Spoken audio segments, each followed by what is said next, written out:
ঘর এসেছে, ঘর দেয়নি। আমার একটা দাদার মেয়ে পঙ্গু, তার পর্যন্ত কারেন্ট দেয় না, রাস্তা দেয় না। আমার দাদার মেয়ে পড়াশোনা করছে লম্পুর জেলে, আজ ওরা রাস্তা দিচ্ছে না, ওরা কারেন্ট দিচ্ছে না, ওরা কিচ্ছু দিচ্ছে না। আজ আমাদের তিনবার ঘর এসেছে, আমাদের কল নেই, আমাদের রাস্তা নেই, ঘর নেই, আমাদের ঘরও দিচ্ছে না। ঘর যতবার গিয়েছি ততবার আমাদের ফেরত দিয়েছে। কোনো দিন 7 বছর ধরে আমরা করছি, আমাদের কিচ্ছু দিচ্ছে না। লক্ষ্মীর ভান্ডার তো মমতা বন্দ্যোপাধ্যায় 1 এপ্রিল থেকে 500 থেকে 1000 টাকা করলো, তারপরেও বলবে মোদি। হ্যাঁ, কেন বেকারত্ব তো বেড়ে যাচ্ছে না দিনকে দিন, আর যত সন্ত্রাস তার থেকেও বেশি বেড়ে যাচ্ছে। ক্ষমতায় উনি বলে সন্ত্রাসটা তো অত্যাধিক হয়ে যাচ্ছে না।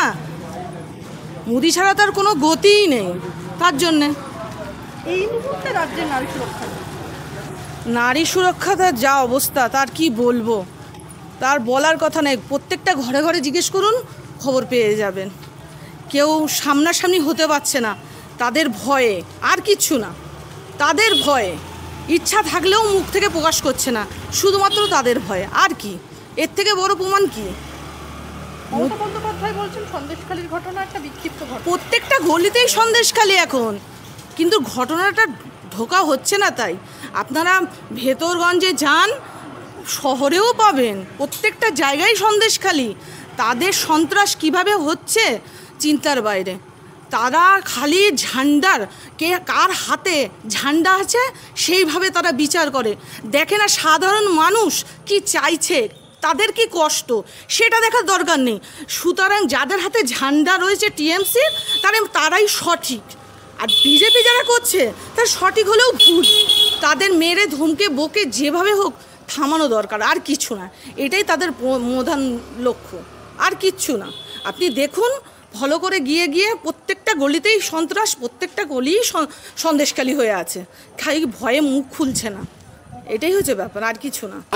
আমার একটা হ্যান্ডিক্যাপ মেয়ে আছে, আমার একটা হ্যান্ডিক্যাপ মেয়ে যতবারই হাঁটছি কারেন্টও দিচ্ছে না। আমি এখন অন্ধকারে বাস করছি। আমি এখন আপনারা এখানে আমার সামনে বাড়ি রোড শো করে যাবেন, আমার বাড়ির সামনে দেখাবো বিএ সেকেন্ড ইয়ার। আর আমি এই মল্লিকপুর অঞ্চলের 2021-এর ভোট পরবর্তী হিংসায় আমার বাড়িতে 20-22 জন টিন হবিবুর রহমান বৈদ্য পাঠিয়েছে এবং তার 5 ঘোড়া সদস্য সোলেমান মণ্ডল আমার বাড়িতে 22 জনের তৃণমূলের ক্যাডার বাহিনীকে ঢুকিয়ে আমার বাড়িতে ভাঙচুর করেছে। চেয়ার টেবিল বেঞ্চি থেকে সব কিছু ভাঙচুর করে। আমার 2 মেয়ে সায়না ছিল, তাদেরকে মানানি করার ভয়তে আমি বাড়িতে বের হতে পারিনি। আমাকে এত মার মেরেছে, আমার একটা কান নষ্ট করে দিয়ে গেছে, আমার অনেক কিছু ক্ষতি করে দিয়ে গেছে। আমি 1 মাস বিছানা সজ্জা ছিলাম এবং আমি এখনও পর্যন্ত আবাস যোজনার ঘর থেকে শুরু করে আমার রাস্তা, এখনও পর্যন্ত আমার কোনো কিছু, আমার সব কিছু থেকে বঞ্চিত করা হয়েছে। এখানে অনির্বাণদা দাঁড়িয়ে আছে, আমাকে দেখুন আমি কি অবস্থার পরিস্থিতির মধ্যে আছি।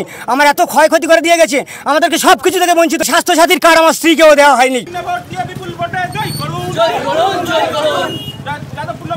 বিজেপি প্রার্থী ডক্টর অনির্বাণ গাঙ্গুকে পদ্মফুল চিহ্নে ভোট দিয়ে বিপুল ভোটে জয় করুন, জয় করুন, জয় করুন। ভোট দেবেন কোন কানে, পদ্মফুলের মাঝখানে, মা বোনেরা পেটে জোর, পদ্মফুলের তলায় ভোট। ক্যাম্পেইন কলিং মিডিয়া আপনাকে স্বাগত। নমস্কার। প্রথম যে প্রশ্নটা দিয়ে শুরু করব, প্রচারে কেমন সাড়া পাচ্ছেন এবং কি বলছেন গিয়ে, এবং জেতার ব্যাপারে কতটা আশাবাদী আপনি? আমি প্রচারে প্রথম দিন থেকে যে ধরনের সাড়া পেয়েছি সেই সাড়া আরও বাড়ছে। মানুষের উষ্ণ অভ্যর্থনা, মানুষের স্পন্টেনিয়াস রেসপন্স, মানুষ এগিয়ে আসছে, তাদের অনেক অভাব অভিযোগের কথা বলছে। সারা একেবারে ইউনিফর্ম সারা লোকসভায়, যাদবপুর লোকসভায় যেখানে যেখানে যাচ্ছি। এবং আমার মনে হয় যে এই সারা আমাকে দেখে না, এই সারা আমার প্রতীককে দেখে, পদ্মফুলকে দেখে, এবং এই সারা হচ্ছে প্রধানমন্ত্রী নরেন্দ্র মোদীর প্রতি মানুষের যে আস্থা, যে বিশ্বাস, যে শ্রদ্ধা, এটা হচ্ছে সেই শ্রদ্ধা, আস্থা, বিশ্বাসের সারা। সি ভোটার সার্ভে বলছে 5ই এপ্রিল অবধি যেটা করা হয়েছিল ত্রিমুখী লড়াই হলেও সায়নী সম্ভাব্য জয়ী হচ্ছেন, তবে 3% সুইং হলে এই ফলাফল পাল্টে যেতে পারে, কি বলবেন? আমার এখনও সমীক্ষা দেখার সময় হয়নি, কেন আমি মানুষের মাঝে রয়েছি, মানুষের সাথে রয়েছি, প্রত্যেক দিন তাদের কাছে যাচ্ছি। আমি তাদের সমীক্ষাটা চাইছি বা তাদের সমীক্ষা বোঝার চেষ্টা করছি। আমরা যতদূর খবর পাচ্ছি প্রধানমন্ত্রী নরেন্দ্র মোদী নাকি শ্যামবাজার থেকে সিথির মোড় পর্যন্ত একটি পদযাত্রা করবেন। আপনার কি মনে হয় সেই পদযাত্রা কোথাও গিয়ে এই ফলাফল অনেকটাই পাল্টে? উনি একাধিক করবেন, রোড শো করবেন, পদযাত্রা করবেন এবং কলকাতা জুড়ে করবেন, পশ্চিমবঙ্গ জুড়ে করবেন। কেন পশ্চিমবঙ্গে তিনি পাখির চোখ রেখেছেন, পশ্চিমবঙ্গের মানুষ তার খুব প্রিয় এবং তিনি পশ্চিমবঙ্গের জন্য অনেক কিছু করতে চান, করেছেন, আরও করতে চান এবং সেই করতে চান বলে তিনি আরও বেশি সংখ্যক সাংসদ পশ্চিমবঙ্গ থেকে চাইছেন, বলছেন। সায়নী হনুমান মন্দিরে গিয়ে হনুমান চালিসা পাঠ করছেন। এর আগে নাম সংকীর্তন অনুষ্ঠানে হাজির ছিলেন সায়নী ঘোষ, ভক্তদের সঙ্গে নেচে নেচে গেয়েছিলেন কৃষ্ণ গান।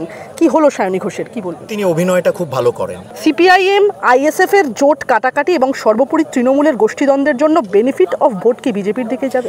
দেখুন, বেনিফিটের কথা আমি ভাবি না। আমি এইভাবে আমরা কেউই নিজেদের ওইভাবে অঙ্ক কষি না। আমরা মানুষের কাছে যাচ্ছি আমাদের খুব সুদৃঢ় একটি এজেন্ডা নিয়ে। আমাদের এজেন্ডা হলো ভারতের প্রধানমন্ত্রী নরেন্দ্র মোদী, তার 10 বছরের রেকর্ড এবং আগামী তিনি 10 বছর ভারতের জন্য কি করতে চাইছেন, ভারতকে কোন দিশায় নিয়ে যেতে চাইছেন। আমাদের পারফরমেন্স অফ গুড গভর্নেন্স, সুশাসনের পারফরমেন্স, তিনি কি কাজ করেছেন সেটা, এবং সব স্তরের মানুষের জন্য করেছেন তিনি। এবং বিশেষ করে এখন ভারতীয় জনতা পার্টির যে ইস্তাহার তিনি প্রকাশ করেছেন, সেই ইস্তাহারে তিনি কি কাজ আগামী দিনে করতে চাইছেন সেই সংকল্প তিনি ব্যক্ত করেছেন। আমরা এই বিষয়গুলো নিয়ে মানুষের কাছে যাচ্ছি এবং মানুষের সাড়া আমরা পাবো, এটাতে 100% আশাবাদী। কারা জোট করলো না করলো, কি অঙ্ক কষলো না কষলো, আমরা তার মধ্যে যাই না কেন। আমাদের তো ঘরের মধ্যে রাজনীতি বা ঘরের মধ্যে এই প্রচার করার অভ্যেস নেই। আমরা তো আর পলিট ব্যুরোর মধ্যে আবদ্ধ নই। আমরা একটা পার্টি যে জনগণের সাথে 365 দিন আমরা থাকি, আমরা তাদের মাঝে থাকি। অনির্বাণ, ফ্রি ভোটার সার্ভে বলছে বিজেপি 20, তৃণমূল 20, আপনি কি বলছেন? অপ্রত্যাশিত ফল হবে ভারতীয় জনতা পার্টির পশ্চিমবঙ্গ থেকে এইবারে।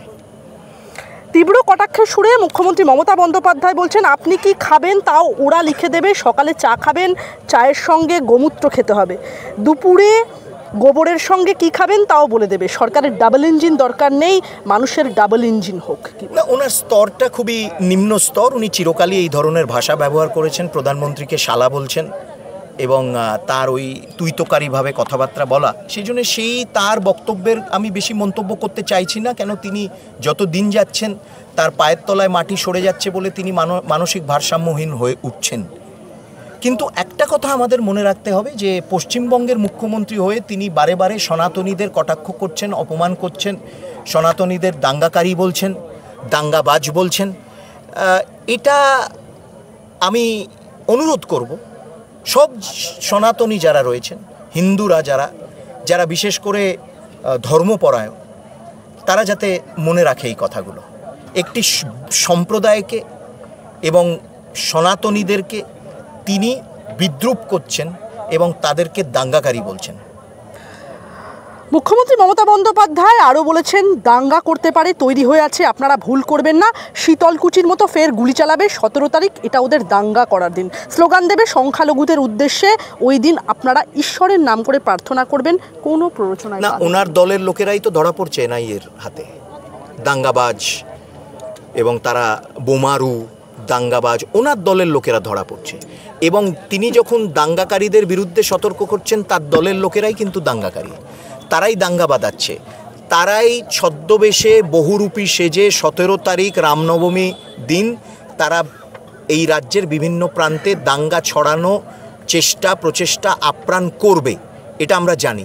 মমতা বন্দ্যোপাধ্যায় আরও বলছেন, কথায় কথায় ইডি, সিবিআই আয়কর বিভাগকে পাঠিয়ে দিচ্ছে। অভিষেকের একটা মিটিংয়ে যাওয়ার কথা ছিল, হেলিপ্যাডে আয়কর দপ্তরের লোক পৌঁছে গেল। হেলিকপ্টারে নাকি সোনা টাকা নিয়ে আসছে। আমরা এসব করি না, ওটা বিজেপি করে। ওরা বিএসএফ সিআইএসএফ নিয়ে আসে। কোনোদিন পুলিশের ক্ষমতা হয়েছে সার্চ করার? আমরা ওসব নিয়ে ঘুরি না, সেসব করার প্রয়োজন হয়। ওসব করেন না বলেই তো অর্ধেক মন্ত্রী জেলে রয়েছে। ওসব করেন না বলেই তো তার বাঘা বাঘা সব একেবারে খুব প্রাণের নেতা নেত্রীরা জেলে রয়েছে।